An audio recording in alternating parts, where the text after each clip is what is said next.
Let's consider this MCQ. A stationary body floats in water. Which statement about the forces acting on the body is correct? तो इनमें से कौन सी force जो है, इनमें से कौन सी जो है वो स्टेटमेंट आपको सही लग रही है?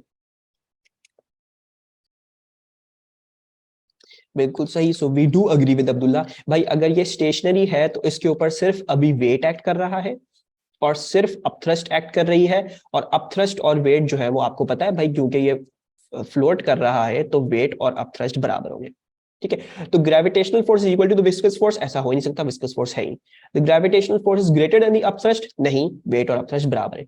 द अपथ्रस्ट इज जीरो, बिल्कुल भी नहीं. The viscous force is zero, correct, viscous force है नहीं, वो बाकायदा जीरो ही है इस एग्जांपल में. ओके, देन ये वाला अच्छा सवाल है, इसमें थोड़ी सी डिस्कशन करनी पड़ेगी. A rigid hollow sphere is immersed deep in water and released from rest. ठीक है, it experiences an upthrust which propels it towards the surface of the water. Which diagram best shows the variation with time of its upward velocity v? ठीक है, तो सबसे पहले तो just reading this question, ठीक है, एक लफ्ज इसमें लिखा हुआ है, उसको इस्तेमाल करते हुए you can cut out two graphs. तो ऐसे कौन से दो ग्राफ्स हैं जो साफ साफ नजर आ रहे हैं कि वो बिल्कुल गलत है, क्योंकि क्वेश्चन में एक इंफॉर्मेशन ऐसी दी हुई है. बिल्कुल सही, C and D we can cut out. भाई उन्होंने कहा था रिलीज फ्रॉम रेस्ट, तो इसका मतलब क्या है, आपकी इनिशियल वेलोसिटी जीरो होनी चाहिए. तो ना सी ये दिखा रहा है ना डी ये दिखा रहा है, दोनों ग्राफ्स जो है वो गलत जगह से शुरू हो रहे हैं, जीरो जगह से शुरू नहीं हो रहे. अच्छा, अब ये डिसाइफर करना है कि यूं बेंड करेगा या ये स्ट्रेट लाइन होगा. ठीक है, so let's look at the case scenario. अच्छा, केस सिनेरियो ये है कि आपका ये पानी है और इसमें ये आपने बॉल जो है वो नीचे की तरफ छोड़ दी. ठीक है, अच्छा, नाउ यू नो कि इसके ऊपर इसका वेट एक्ट कर रहा होगा, सही है, एंड ऑब्वियसली इसके ऊपर एक अपथ्रस्ट भी एक्ट कर रही है. और इस केस में हो ये रहा है कि अपथ्रस्ट जो है वो वेट से ज्यादा बड़ी है. मुझे कैसे पता? मुझे इसलिए पता है क्योंकि ये ऊपर की तरफ प्रोपेल होता है, यानी ऊपर की तरफ से जाता है. So I definitely know that the upthrust is greater than the weight. अच्छा, नाउ बट द प्रॉब्लम ये थी कि इस टाइम फ्रेम पे, time t equal to zero पे, इसकी वेलोसिटी जो थी वो थी जीरो.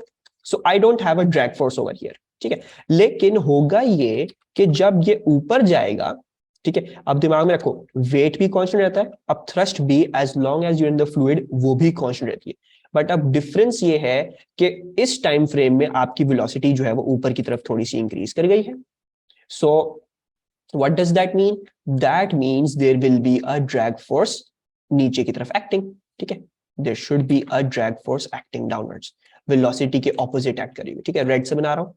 सो कुछ ऐसे एक ड्रैग फोर्स भी डेवलप होना शुरू हो गई. ठीक है, ना प्रॉब्लम क्या थी?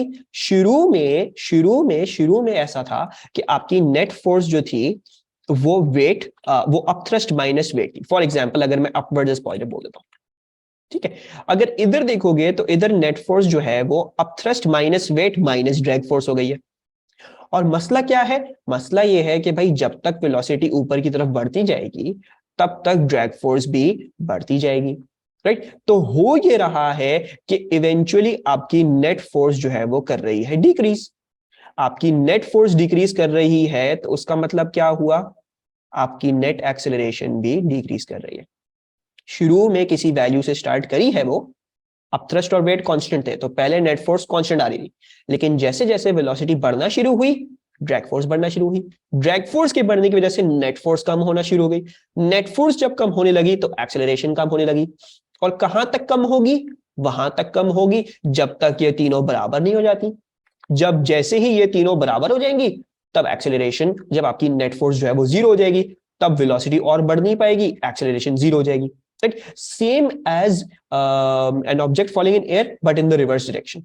ठीक है, अब आप ऊपर जा रहे हो और वेलोसिटी आपकी ऊपर की तरफ इंक्रीज कर रही है, तो ड्रैग फोर्स नेट फोर्स को कैंसिल करती रहेगी. कब तक बढ़ेगी? जब तक इस पूरी चीज को जो है वो जीरो नहीं कर देती. जब जीरो हो गई तो ये जीरो हो गया, जब ये जीरो हो गया तो वेलोसिटी और फर्दर इंक्रीज नहीं करेगी.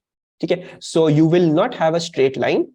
इंस्टेड आपका जो है वो ग्राफ बिल्कुल फ्री फॉल इन एयर के जैसा ही होगा. वेलोसिटी स्टार्ट करी, बढ़ेगी लेकिन उसमें एक्सेलरेशन डिक्रीज करती जाएगी, एक्सेलरेशन डिक्रीज करके जीरो हो गई, तब आपके पास एक कांस्टेंट वेलोसिटी आ गई.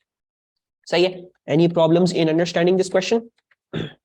Okay, seems clear. तो let's try to get done with this question in 5 minutes, ठीक है, ताकि हम बाद की क्लास में कुछ और चीजें डिस्कस कर सकें। Acceleration proportional to net force, yes obviously भाई, नेट एक्सेलरेशन नेट फोर्स की डायरेक्टली प्रोपोर्शनल है ना, क्यों?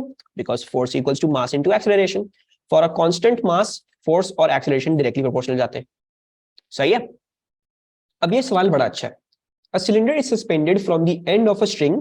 The cylinder is stationary in water with the axis of the cylinder vertical as shown in figure 2.1. तो figure 2.1 में दिखाया हुआ है सिलेंडर जो है वो वर्टिकल है, स्ट्रिंग से सस्पेंडेड है, सिलेंडर का वेट बताया हुआ है, वाटर की डेंसिटी बताई हुई है, डायामीटर बताया हुआ है सिलेंडर का, और हाइट h बताई हुई है, ठीक है। और आपको यह भी बताया हुआ है कि the difference between the pressures on the top and bottom faces of the cylinder is 520 pascals, यानी इस और इस फेस के बीच में जो प्रेशर डिफरेंस आ रहा है वो 520 पास्कल्स आता है।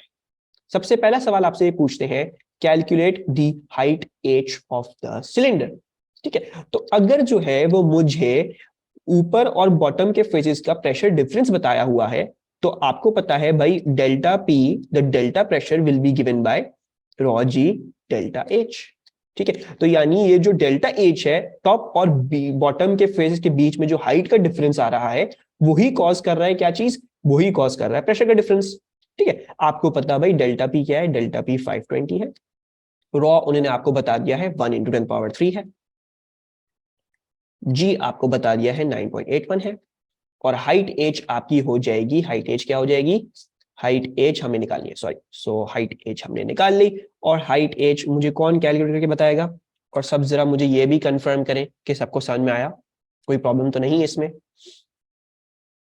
0.053, ठीक है, एंड 0.053, थैंक यू अब्दुल्ला, बिल्कुल सही से राउंड ऑफ करके दिया है। लेकिन ये फॉर्मूला समझ में नहीं आया, ये फॉर्मूला अब्दुल्ला इस तरह से आया क्योंकि हमने अभी प्रेशर नहीं पढ़ा, लेकिन उसमें कोई टेंशन की बात नहीं है। बेसिकली देखो, प्रेशर आपको क्या पता है, रॉ जी एच है, ठीक है, प्रेशर रॉ जी एच है। अगर इस टॉप वाले का प्रेशर टी है, इस बॉटम वाले का प्रेशर बी है, तो जो चेंज इन प्रेशर है वो कैसे आ रहा है, वो आ रहा है pressure at top minus pressure at bottom से, सही है। सॉरी, दूसरी तरफ लिख लेते हैं क्योंकि वो डिफरेंट हो जाएगा, pressure bottom minus pressure top. अच्छा, प्रेशर बॉटम कैसे निकलेगा, वो निकलेगा रो जी एच बी, और ये हो जाएगा रॉ जी एच टी, ठीक है। यानी मतलब ये जो हाइट आ रही है और ये जो हाइट आ रही है, ये एच बी है और ये वाली एच टी है, सही है। अच्छा, अब क्या करोगे, जब एच बी और एच टी माइनस कर दोगे तो क्या आएगा, डेल्टा एच आ जाएगा, ये एच आ जाएगा।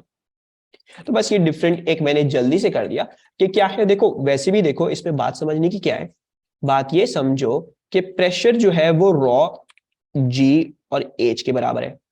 अगर आपसे बोलते हैं भाई डेल्टा प्रेशर निकाल दो, तो आपको पता है रॉ तो कांस्टेंट है, जी भी कांस्टेंट है, तो चेंज करने वाली क्या चीज है, वो डेल्टा एच ही होगी। तो जो डिफरेंस है between this and this is being caused by this delta H, जो दोनों के बीच में हाइट का डिफरेंस, और तो कोई चीज चेंज कर नहीं सकती, सही है, ठीक है। अच्छा जी, फिर आपको बोलते हैं show that the upthrust acting on the cylinder is 0.39 Newton. तो जैसे मैंने बोला था, अब आपको रो एफ ए एच जी लगाने की जरूरत नहीं है भाई, आपको क्या पता है, आपको पता है भाई अपथ्रस्ट जो है वो आपकी area into pressure at bottom minus pressure at top के थ्रू भी दी जा सकती है, ठीक है ना। What is the area, area आपको नहीं बताया हुआ, डायमीटर आपको जरूर बताया हुआ, लेकिन डायमीटर के थ्रू हम एरिया निकाल लेंगे। वो कैसे निकालेंगे, सर्कल है ये, तो रिमेंबर सर्कल का जो फॉर्मूला होता है फॉर द एरिया वो होता है पाई आर स्क्वायर, ठीक है। विल यूज दिस, और pressure bottom minus pressure top हमें ऑलरेडी पता है 520 है। सो एरिया क्या आ जाएगा, एरिया आ जाएगा pi into r square. R हमें नहीं पता, हमें डायमीटर पता है 0.031, सो 0.031 डिवाइड बाय 2 कर देंगे रेडियस के लिए, स्क्वायर करते हैं एंड देन 520 से मल्टीप्लाई कर देते हैं टू गेट द अपथ्रस्ट, ठीक है। सो मुझे कौन कैलकुलेट कर बता रहा है अपथ्रस्ट की क्या वैल्यू आ रही है इधर। नाउ अब आपने ये भी निकाल लिया, आपने ये भी निकाल लिया, सब निकाल लिया। आपसे पूछते हैं calculate the tension in the string. तो टेंशन निकालने से पहले जरा हम ये फोर्सेस देख लेते हैं क्या क्या इस पे एक्ट कर रही होंगी। सबसे पहले तो आपको बोलते हैं the cylinder is stationary, very good, cylinder stationary है, यानी net force in the y direction क्या होगी, या basically net force in every direction वो जीरो है, सिलेंडर स्टेशनरी इक्विलिब्रियम में है। अच्छा, now for that we know भाई ये जो वेट है, एक तो हमें पता है वेट है, और वो वेट क्या है, वो 0.84 है, सही है। दूसरी बात हमने अभी निकाली, एक अपथ्रस्ट निकाली जो आ रही है 0.39, और तीसरी एक फोर्स है स्ट्रिंग की वजह से जो होगी टेंशन। अब सिलेंडर कहता है स्ट्रिंग को मैं तुम्हें नीचे खींच के ले जाऊंगा, तो स्ट्रिंग एक ऑपोजिट डायरेक्शन में टेंशन डेवलप कर रही होगी ऊपर की तरफ। तो लेट्स फॉर एग्जांपल से अपवर्ड्स इज पॉजिटिव, ठीक है, नेट फोर्स कह रहा हूं, नेट फोर्स 0 है, वरना ये भी नहीं करो, अगर इसको नहीं करना चाहो सिर्फ ये कर लो कि अपवर्ड फोर्सेस जो है वो डाउनवर्ड फोर्स के बराबर है, तो टेंशन और अपथ्रस्ट दोनों ऐड होके वेट के बराबर है। So let's take that approach actually. So the tension plus the upthrust will equals to the weight, और सीधा सीधा टेंशन आपके पास आ जाएगी 0.84 में से 0.39 निकालने में। सो टेंशन क्या आ रही है यहाँ पे एक दफा रिपीट कर देता हूँ आके, 0.45, thank you Alma. So 0.45 Newton, 0.45 यहाँ आ गई। अच्छा आके बेसिकली देखो भाई, उन्होंने कहा कि टेंशन निकाल के बता दो, टेंशन निकालने से पहले तो बाकी सारी फोर्स देखनी पड़ेंगी, और ये इंफॉर्मेशन देखनी पड़ेगी, नेट फोर्स जो है वो 0 होगी। सही है। वेट उन्होंने बताया हुआ 0.84, अपथ्रस्ट आपने निकाल ली थी पहले ही 0.39, और आपको पता है भाई अपथ्रस्ट हमेशा अपवर्ड्स ही एक्ट करती है। टेंशन कैसी होगी, सिलेंडर स्ट्रिंग को नीचे की तरफ खींच के लेके जाने की कोशिश कर रहा है, राइट। सो टेंशन डेवलप होगी इन दी अपवर्ड डायरेक्शन, राइट, जो एक्सटेंशन के ऑपोजिट होगी। और आपको पता है भाई नेट फोर्स अगर 0 है तो the upward forces must be equal to the downward forces, तो यानी टेंशन और ये जो अपथ्रस्ट है ये बराबर होने चाहिए किस चीज के, वेट के बराबर होने चाहिए, ठीक है, तभी तो नेट फोर्स 0 आएगी, upward forces minus the downward forces. सही है। So you will get it too, और मैंने बस ये कहा tension plus the upthrust will equal to weight, ठीक है आके। ओके, अब आपसे पूछते हैं कि the string is now used to move the cylinder in a vertically upwards through the water, the variation with time t of the velocity v of the cylinder shown in figure 2.2। तो वो string को अब इस्तेमाल करते हुए इसको object को ऊपर की तरफ खींच रहे हैं, ठीक है, स्क्रीन काफी देर में अपडेट हो रही है, वो इसको ऑब्जेक्ट को खींच के ऊपर लेके जाने की कोशिश कर रहे हैं with the help of the string. सही है। अच्छा, and they have given you the velocity time graph. Use figure 2.2 to determine the acceleration of the cylinder at time t equals to 2 seconds. So 2 seconds पे कहते हैं कि आप हमें acceleration ढूंढ के बता दें। तो I think pretty easy.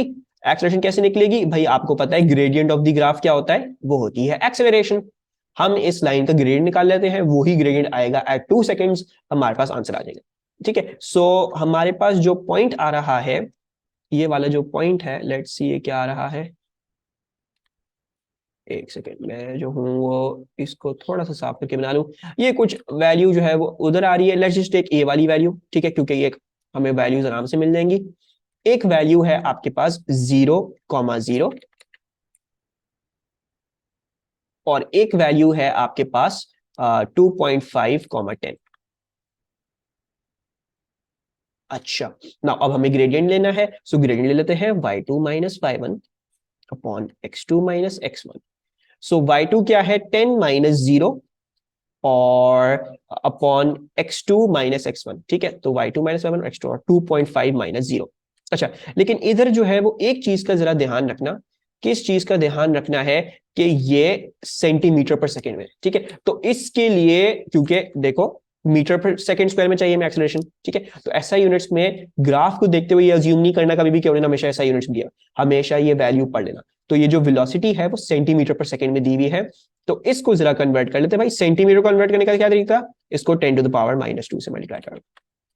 सो अब बताएं कि आपके पास एक्सेलरेशन क्या आ रही है, कि मैं इसको रेड से दिख रहा हूं ताकि ये चीज याद रहे।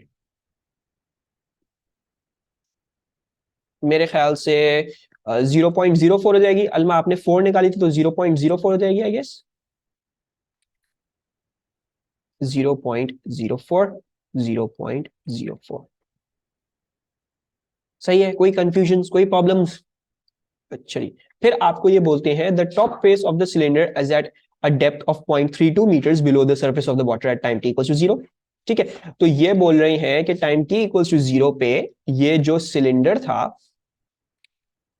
ये आपका जो सिलेंडर था वो था 0.32 मीटर्स बिलो, ठीक है, it was a 0.32 metres below, इतनी उसकी डिस्प्लेसमेंट थी। ऑब्वियसली आपने अभी देखा क्वेश्चन में कि वो स्ट्रिंग को इस्तेमाल करते हुए क्या कर रहे हैं, इस ऑब्जेक्ट को ऊपर की तरफ खींच रहे हैं, ठीक है, उस ऑब्जेक्ट को ऊपर की तरफ खींच रहे हैं, तो ऑब्वियसली जब वो अपनी फाइनल पोजीशन पे कहीं पे भी आया होगा तो उसकी अब डिस्प्लेसमेंट कुछ और होगी, right. Actually, now they're trying to ask you to use figure 2.2 to determine the depth of the top phase below the surface of the water at time t equals to 4 seconds. तो 0 seconds पे ये बताया 0.32 था, 4 seconds के होने के बाद वो आपसे पूछ रहे हैं फिगर 2.2 को इस्तेमाल करते हुए आप हमें टॉप फेज से डिस्प्लेसमेंट बता दें। So how do I use this graph to find out the displacement? Velocity time graph में से डिस्प्लेसमेंट कैसे निकलती है? एरिया अंडर द कर्व, बिल्कुल सही। आपकी जो एरिया अंडर द कर्व होगी वो देगी आपको डिस्प्लेसमेंट। तो ऐसा करते हैं, जल्दी से हम इसका एरिया अंडर द कर्व निकाल देते हैं। अच्छा, नाउ इसको लूंगा एक ट्रायंगल, ट्रायंगल की हाइट ये आ रही है 10, ठीक है, और ट्रायंगल की बेस आ रही है 4। I hope everyone can see, सही है। सो मैं जो हूं वो इधर एरिया लेता हूं, area will equals to half into base into height.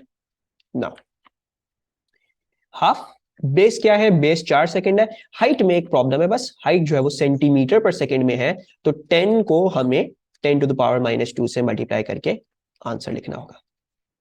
So what is the answer that we getting? सही है, तो we are getting an answer of 0.20 metres. आपके पास 0.20 मीटर्स आ रहा है, तो आपको पता चला है कि भाई ये इतने से इतने टाइम में इसने जो है वो 0.20 मीटर्स कवर कर लिया है, 0.2। सो अब अगर आपको ये देनी है जो ऊपर से अब बाकी की डिस्प्लेसमेंट है, तो वो कैसे देंगे? Will give it through 0.32 minus 0.2, you are getting 0.12.